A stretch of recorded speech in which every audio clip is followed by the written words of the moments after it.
Usted escucha un proyecto de vida en Cristo.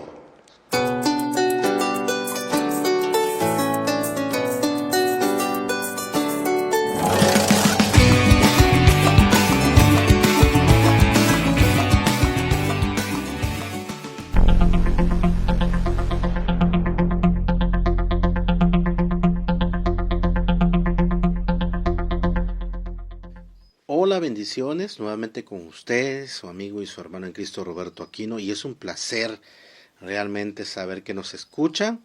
Y hoy vamos a hablar de un tema que se titula Mentiras que nos atan. Mentiras que nos atan. Y lo vamos a dividir en dos subtítulos. El primer subtítulo se titula Las mentiras que esclavizan.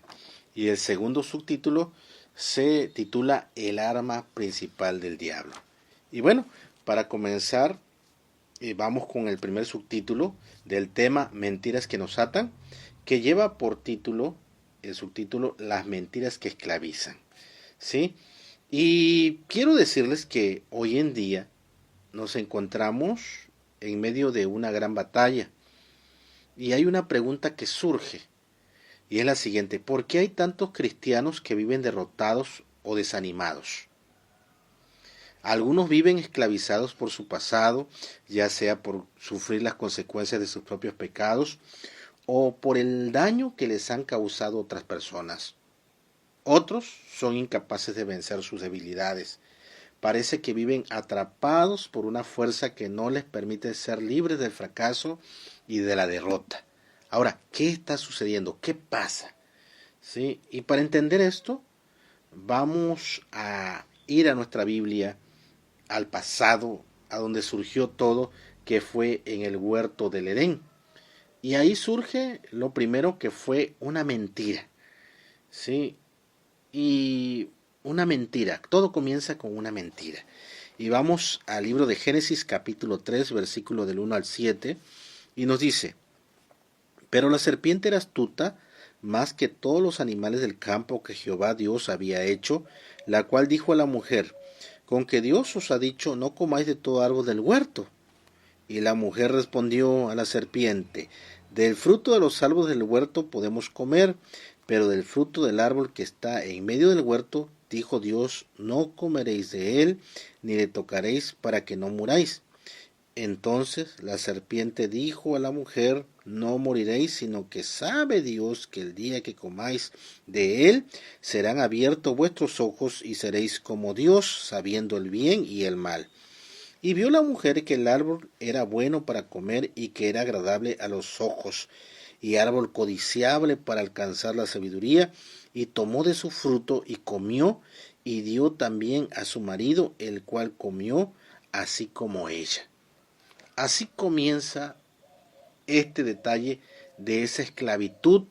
El diablo siempre ha engañado, el diablo ha querido principalmente ver a la creación de Dios, a los humanos, en la tierra, destruidos, derrotados, ¿sí? Y es un detalle que, por ejemplo, nos dice que la serpiente, el diablo, era astuta, ¿sí? Era la más astuta de los animales. Y pues bueno, había una orden. ¿Y cuál fue esa orden que el Señor dio? Ahorita la vamos a ver.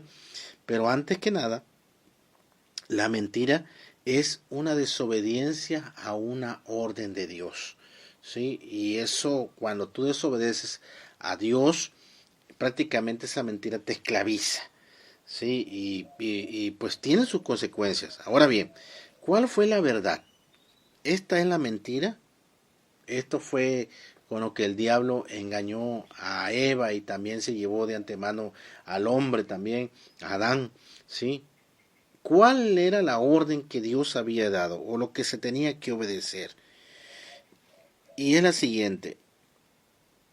En Génesis capítulo 2, versículo 17 al 18, nos dice: mas el árbol de la ciencia del bien y del mal no comerás, porque el día que de él comieres, ciertamente morirás. Esa fue la orden que dio Dios al hombre y que se desobedeció. ¿Por qué se desobedeció esa orden? Pues observamos que prácticamente el diablo dijo a la mujer, no moriréis, contradiciendo a Dios, sino prácticamente diciendo, sino que sabe Dios que el día que comáis de él, serán abiertos vuestros ojos y seréis como Dios, sabiendo el bien y el mal. Y nos dice también que el fruto era agradable a los ojos, era bonito, era codiciable para alcanzar la sabiduría. Me hacía pensar, principalmente me hace pensar esta parte, de que el diablo despertó el ego, ¿sí? Prácticamente el ego de la mujer, ¿sí? Porque le dijo, no van a morir, sino serán como Dios, ¿sí? Sabiendo el bien y el mal. Esa fue algo que entró en la cabeza de Eva, esa información, y pues vio bonito el árbol, vio bonito el fruto, y dijo, voy a comer. Y además, no voy a morir. Así es codiciable muchas veces el pecado. Es codiciable el pecado, es algo que te llama mucho la atención, por así decirlo, ¿sí? Y por ejemplo, fíjense, eran inocentes Adán y Eva, o sea, eran inocentes después de haber comido el fruto. Claro que no, habían desobedecido a su creador, habían desobedecido a Dios. Ahora, en este tiempo, Satanás promete lo mejor, pero paga con lo peor. Promete honor y paga con desgracia. Promete placer y paga con dolor. Sí, Satanás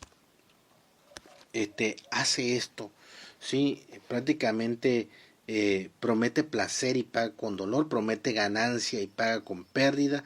Promete vida y paga con la muerte. Satanás es así, ¿sí? Paga con la muerte, nos dice la palabra del Señor. Hay una cosa muy importante, que es, él actúa con la mentira, y es su arma principal, que es el segundo subtítulo del tema mentiras que nos atan. Y fíjense, en Juan 8:44 se describe al diablo de la siguiente manera.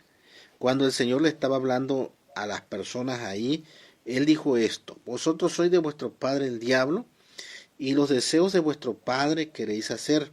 Él ha sido homicida desde el principio y no ha permanecido en la verdad, porque no hay verdad en él. Cuando habla mentira, de suyo habla, porque es mentiroso y padre de mentira. Y a mí, porque digo la verdad, no me creéis. ¿Quién de vosotros me redarguye de pecado?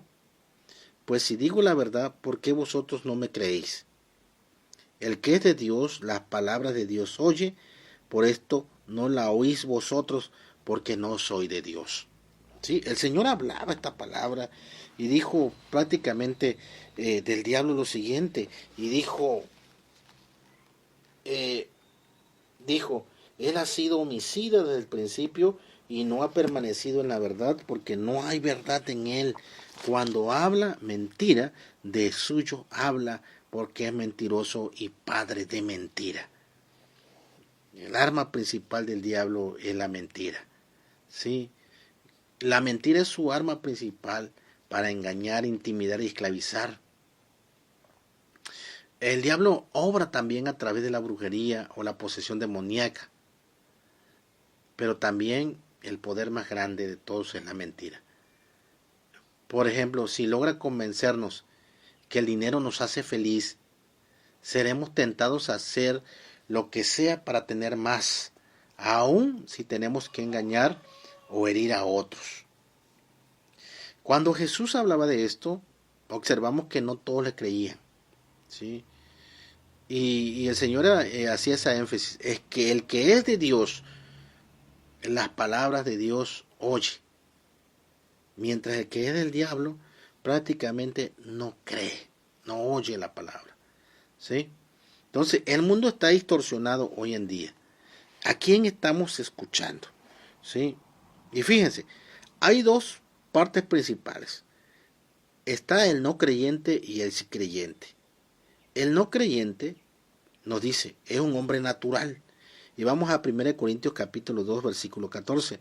Y nos dice, pero el hombre natural no percibe las cosas que son del Espíritu de Dios, porque para él son locura, y no las puede entender, porque se ha de discernir espiritualmente.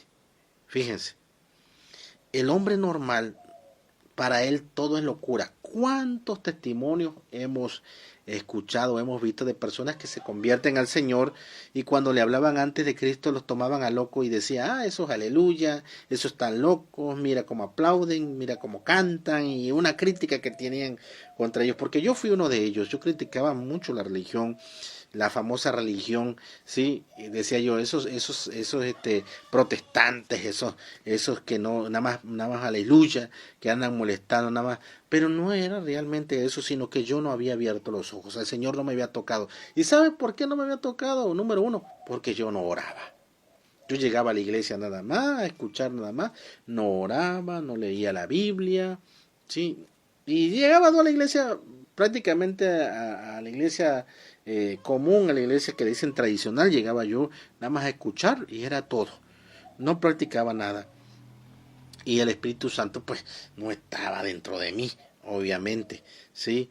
Ahora, cuando somos creyentes, y vamos a 1 Corintios capítulo 2, versículo 15, cuando uno es creyente, dice, es espiritual y juzga todas las cosas, pero él no es juzgado por nadie. O sea, tenemos prácticamente ese juicio de ver si las cosas me convienen, si las cosas no me convienen, si esto es bueno o esto es malo. ¿Sí? Podemos decidir, pero siempre el que es creyente y sigue y obedece a Dios, va a obedecer a Dios y va a hacer lo correcto. ¿Sí? Ahora, cuando un cristiano habla la verdad de la Biblia, muchos la van a rechazar, porque sus mentes están bloqueadas, no pueden aceptar ni entender la verdad. El hecho de que nuestro mensaje no sea aceptado por la mayoría no debe desanimarnos, sino más bien desafiarnos a seguir prácticamente nadando contra la corriente de tantas creencias populares que se basan en falsedades. ¿Sí? Eso pues lo tenemos que tomar muy en cuenta, mi estimado amigo, mi estimada amiga oyente.